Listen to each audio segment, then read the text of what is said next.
Bonjour, je suis Corinne Cristol.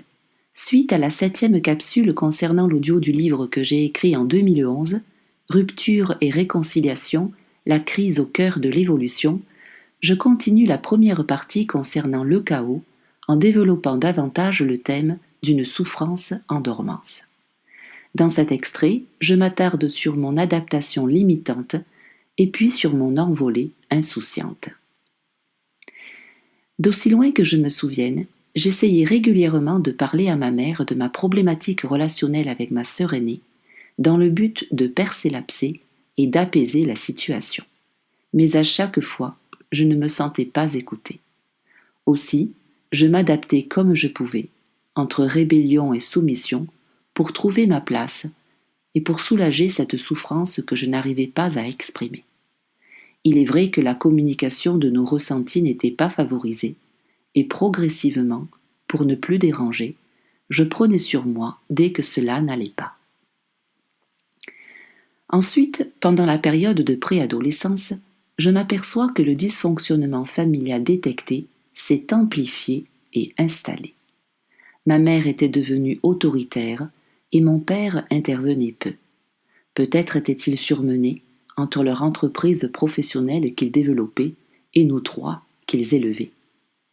Bref, le couple était uni, mais il me paraissait décalé, dans la mesure où les rôles étaient désorganisés, comme si la connivence entre ma sœur aînée et ma mère dominait. D'ailleurs, j'avais parfois envie de bousculer mon père, car j'avais besoin qu'il réagisse pour rétablir les relations. Mais force est de constater qu'on n'arrivait pas à parler de ce que l'on ressent, comme s'il fallait faire avec, sans se plaindre, et qu'il ne pouvait en être autrement. Pourtant, si l'on s'accommode des problèmes, comment trouver les véritables solutions? En somme, j'ai l'impression que parce qu'il y a toujours eu énormément d'amour, on ne se donnait pas la peine de considérer les problèmes. Telle une confiance aveugle sur le fond, on n'accordait pas d'importance à la forme. Et selon ma sensibilité, je saisis que nos ressentis restaient enfouis et étaient négligés. Personne ne parlait de ses sentiments. Or, pour ma part, cela m'était difficile de vivre ainsi, et c'est finalement à ma sœur Benjamine que je me confiais, jusqu'à ce que cela devienne une habitude de substitution. Bien que ces échanges étaient riches de partage et de bienveillance, je déplorais cependant que ces discussions ne soient pas évoquées entre nous 5, afin que chacun puisse s'exprimer. En effet, j'avais sûrement des choses à entendre, tout autant que j'en avais à dire. Du reste, je voyais bien que chacun faisait comme il pouvait. Finalement, jeunesse se passe et arrive l'adolescence. Pendant cette période, mes parents se montrent plutôt cool et tolérants. Ils nous laissent vivre ce que l'on a à vivre en supervisant notre scolarité et notre épanouissement. Appréciant beaucoup cette forme de respect et de responsabilisation, je gagne confiance en moi et je parviens à m'affirmer progressivement. J'ai un souvenir très agréable de notre famille en ce temps-là et je soupçonne même un soulagement pour mes parents du fait que nous soyons devenues grandes et que leur affaire professionnelle tourne bien. En effet, je les admire pour leur énergie et leur réussite. En cette période, mes sœurs et moi sommes sérieuses et raisonnables, ma mère est joviale et rassurante, mon père est présent et sécurisant. C'est une adolescence joyeuse où j'apprécie l'autonomie florissante. J'ai du succès auprès de la gente masculine et je privilégie la qualité à la quantité, car les sentiments sont honorés. Je connais quelques histoires d'amour importantes, bien que très différentes, et entre-temps, je rencontre mon futur époux sur mon lieu de vacances qui me fait l'effet d'une évidence. Tel mon 5e élément, il m'inspire l'apesanteur. Proche d'un coup de foudre, il est un coup de cœur.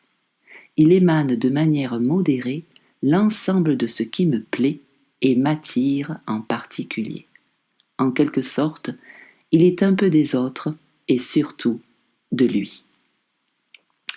Tel un cadeau de la Providence, il correspond à mes attentes profondes et l'on s'attendra pour continuer notre histoire. En effet, il habite Paris, j'habite Marseille, et on tient alors une correspondance qui maintient probablement notre espérance. Aussi, après quelques années, qui loin de nous éloigner devaient sûrement nous rapprocher, on se rejoint enfin.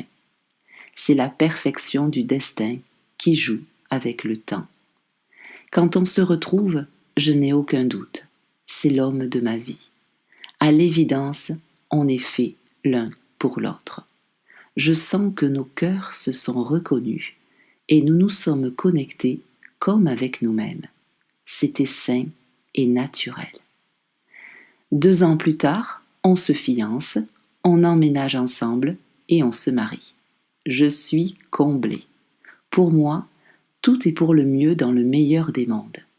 Je quitte le nid familial pour vivre le grand amour. Une page se tourne et un nouveau chapitre voit le jour. À noter que le fait de passer sincèrement à autre chose aurait pu dissiper les malentendus familiaux non clarifiés. Du moins, c'est ce que j'espérais. Sauf que mes rapports avec mes parents et mes sœurs sont fortement perturbés dès lors que je pars de la maison parentale et qu'ils restent vivre ensemble.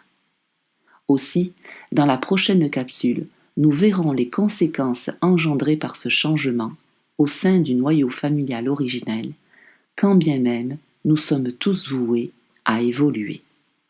Voilà, merci et à très bientôt.